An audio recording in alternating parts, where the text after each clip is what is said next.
Good morning my dear friends and relatives. ಎಲ್ಲರೂ ನಮ್ಮ ಚಾನಲನ್ನು ಸಬ್ಸ್ಕ್ರೈಬ್ ಮಾಡಿ. ನಾನು ಪ್ರತಿ ವಾರ ಆದಿಶಕ್ತಿ ಗುಡಿಗೆ ಹೋಗ್ತೀನಿ. ಅದು ಬಂದುಬಿಟ್ಟು ನಿಮಗೆ ಆನೆಗುಂದಿ ಇದೆ ಅಲ್ವಾ, ಅದಕ್ಕಿಂತ ನೀವು ಅಂಜನಾದ್ರಿ ಬೆಟ್ಟಕ್ಕೆ ಹೋಗೋ ರೂಟಲ್ಲಿ ಬರುತ್ತೆ. ತುಂಬ ದೇವಸ್ಥಾನ ತುಂಬ ಪವರ್ಫುಲ್ ಇದೆ. ನಾವೇನು ಅಂದ್ಕೊತೀವಲ್ಲ ಅದಾಗುತ್ತೆ. ಆಮೇಲೆ ಅದು ಉದ್ಭವ ಮೂರ್ತಿ ಆಗಿರೋದ್ರಿಂದ ಆದಿಶಕ್ತಿ ಅಂದ್ರೇ ಎಲ್ಲರಿಗೂ ಗೊತ್ತಿರೋ ಥರ ಒಂಥರ ಶಕ್ತಿಯುತವಾದ ದೇವರು ಅಂತ, ದುರ್ಗಾ ಶಕ್ತಿ ಅಂತ ಹೇಳ್ತಾರೆ. ಆಮೇಲೆ ಅಲ್ಲಿ ಒಂದು ಗಜಗಣಪತಿ ಅಂತ ಇದೆ, ಅದು ಸಮೇತ ಉದ್ಭವ ಆಗಿದೆ. ಅದು ಇವಾಗ ನಾನು ಹೋಗ್ತಾ ಇರೋ ಪ್ಲೇಸ್ ಬಂದುಬಿಟ್ಟು ಆದಿಶಕ್ತಿ ಗುಡಿಲಿದ್ದ ಒಂದು ಗಜಗಣಪತಿ ಅಂತ ಒಂದು ದೇವಸ್ಥಾನ ಇದೆ, ಗಣಪತಿ ದೇವಸ್ಥಾನ.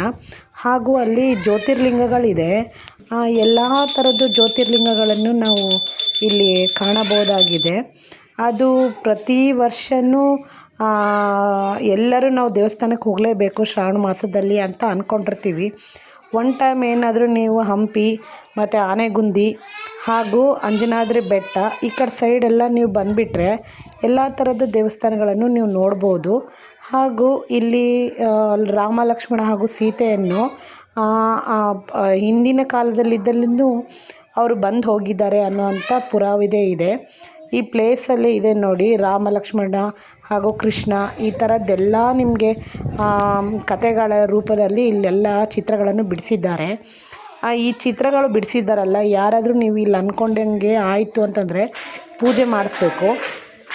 ಇನ್ನು ನೋಡಿ, ಇದೇ ದುರ್ಗಾಶಕ್ತಿ ಗುಡಿ. ಆಮೇಲೆ ಇದು ಹರಕೆ ಮರ ಅಂತ ಹೇಳ್ತಾರೆ. ನಾವೇನಾರು ಅಂದ್ಕೊಂಡು ನಾವು ಹರಕೆಯನ್ನು ಕಟ್ಟಿದರೆ ಅದು ನೆರವೇರುತ್ತೆ ಅಂತ ಅದು ವಾಡಿಕೆ ಆಗಿದೆ. ಹಾಗೂ ಎಲ್ಲಿ ನೀವು ಹಂಪಿ ಸೈಡ್ ಎಲ್ಲಿ ನೋಡಿದರೂ ನಿಮಗೆ ಗಣಪತಿ ದೇವಸ್ಥಾನ ಹಾಗೂ ಲಿಂಗು ಅಂದರೆ ಈಶ್ವರ, ಈ ದೇವಸ್ಥಾನಗಳು ಮತ್ತು ಆಂಜನೇಯ ಪ್ರತಿಯೊಂದು ನೀವು ಇಲ್ಲಿ ಹಂಪಿ ಸೈಡ್ ಹೋದರೆ ನೀವು ಕಾಣಬಹುದು. ಹಾಗೂ ಕೆತ್ತನೆಗಳ ರೂಪದಲ್ಲಿ ಅಂಜನಾದ್ರಿ ಬೆಟ್ಟ. ಇಲ್ಲಿ ನೋಡಿ, ಇದು ಶ್ರಾವಣದ ಕೊನೆ ವಾರ ಆಗಿರೋದ್ರಿಂದ ಎಲ್ಲ ಭಕ್ತಾದಿಗಳು ಸಾಲಾಗಿ ವಾಹನಗಳ ಮೂಲಕ ಬರ್ತಾಯಿದ್ದಾರೆ. ಹಾಗೂ ಇಲ್ಲಿ ಆಟೋಗಳದ್ದು ವ್ಯವಸ್ಥೆಗಳೂ ಇದೆ. ಈ ಗೋಶಾಲೆಗಳಲ್ಲಿ ನೋಡಿ, ಪ್ರಸಾದ ಮೂಲಕವಾಗಿ ಇಲ್ಲಿ ಮಜ್ಜಿಗೆ ಅದೆಲ್ಲ ಕೊಡ್ತಾರೆ.